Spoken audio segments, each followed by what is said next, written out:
you started singing. Did you have like any idols at the time or singers you loved? I loved Celine Dion. I don't know who that is. You don't know who Celine Dion is? Nah. Ah! Is that bad? Oh my gosh. Oh my gosh. Celine Dion. Celine Dion. Ah!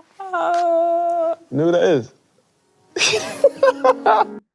Kuna hii link up mimi sijashangaa kabisa Saka kuto kumjua msanii Celine Dion. Wapo watoto wengi tu sasa hivi hata hawamjui Celine Dion ni nani, hawajawahi hata kusikiliza nyimbo zake, hawajui hata anafanana vipi.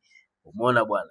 Kwa sababu Celine Dion ni kizazi cha hawa kina Saka, ni watukuu zake, yani katika ile protocol ya kifamilia hawa ni watukuu, yani ni watukuu watoto wa watukuu, ndo Celine Dion anaweza kaita hivyo. Kwa hiyo hawezi kumjua Celine Dion Saka, kwa sababu 2017 tu Saka ndo alikuwa na miaka 16, juzi tu hapo.